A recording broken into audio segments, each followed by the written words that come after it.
12 जनवरी की तिथि देश भर के युवाओं के लिए एक युवा उत्सव के रूप में आता है, क्योंकि एक युवा ऊर्जा के धनी और वैश्विक पटल पर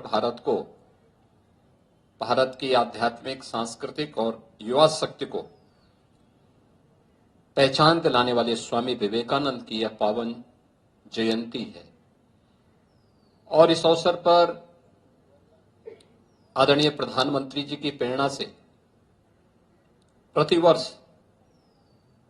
पिछले कई वर्षों से युवा उत्सव का यह कार्यक्रम दिल्ली में आदरणीय प्रधानमंत्री जी के मार्गदर्शन और नेतृत्व में आयोजित होता है, जिसमें अनेक प्रकार के कार्यक्रमों की एक लंबी श्रृंखला होती है। उन कार्यक्रमों में भागीदार बनकर के युवा उत्साहित भी होते हैं, बहुत कुछ जानने, सीखने और पूरे देश को भी जानने, सीखने का एक अवसर हमारे युवाओं को प्राप्त होता है। इस वर्ष आप सबके लिए इसलिए महत्वपूर्ण है कि प्रधानमंत्री जी का सानिध्य भी मिलेगा और साथ साथ प्रधानमंत्री जी के साथ हमारे युवाओं को एक इंटरेक्शन करने का भी एक अद्भुत क्षण आप सबको प्राप्त होगा। इस अवसर पर जब हम लोग राष्ट्रीय युवा उत्सव के लिए इस प्रतिभागी टीम को यहां से रवाना कर रहे हैं, तो 3 प्रकार के आयोजन में आपको भागीदार बनना है। एक, प्रधानमंत्री मोदी जी ने देश के सामने आजादी के अमृत महोत्सव वर्ष में कुछ लक्ष्य रखे थे। उनमें था विकसित भारत। एक विकसित भारत के लिए युवाओं की ऊर्जा कैसे सहायक हो सकती है और युवा ऊर्जा का उसमें क्या योगदान हो सकता है, क्योंकि आज आप युवा हैं। जब ये देश आने वाले 22-23 वर्षों में अपनी शताब्दी वर्ष मना रहा होगा, उस समय आप भी अपने जीवन के युवा अवस्था को पार करके आगे बढ़ चुके होंगे, जीवन के अलग अलग क्षेत्र में कार्य कर रहे होंगे।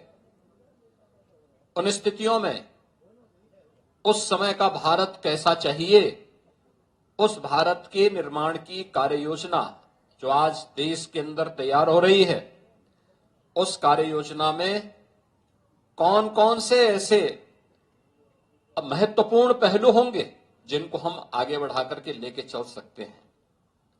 एक पक्ष विकसित भारत को लेकर के युवाओं की क्या भूमिका होने वाली है, दूसरा जीवन के प्रत्येक क्षेत्र में, जिस भी क्षेत्र में हम काम कर रहे हैं उसमें युवाओं की क्या भूमिका होगी। खासतौर पर एक युवा सार्वजनिक जीवन में आता है, उसके बाद संवाद की कला है कि नहीं है।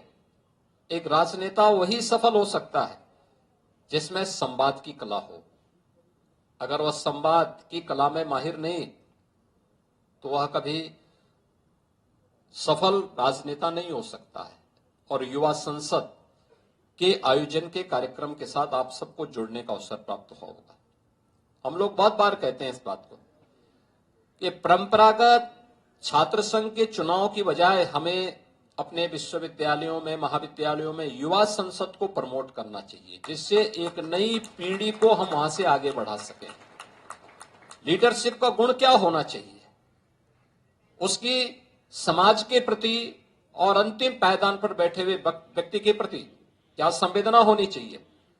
वह जीवन में, सार्वजनिक जीवन में राजनेता के रूप में काम कर रहा हो, प्रशासन या पुलिस अधिकारी के रूप में कार्य कर रहा हो, एक अन्नदाता किसान के रूप में, प्रगतिशील किसान के रूप में या युवा उद्यमी के रूप में काम करना चाहता हो, किसी भी क्षेत्र में वो काम करे, लेकिन अगर उसके मन में राष्ट्रीयता का भाव नहीं है, अगर उसके मन में अपनी मातृभूमि के लिए प्यार नहीं है, अगर उसके मन में अपनी जनता के प्रति और अपने नागरिकों के प्रति संवेदना नहीं है, तो फिर उसकी प्रगति का कोई मायने नहीं है।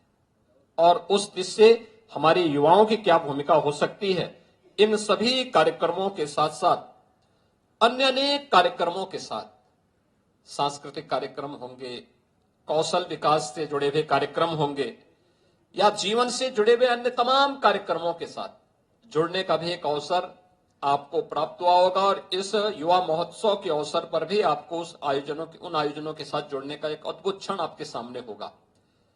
हमसे जुड़े रहने के लिए हमारे YouTube चैनल को सब्सक्राइब करें और नई वीडियो की नोटिफिकेशन के लिए बेल आइकॉन को दबाएं।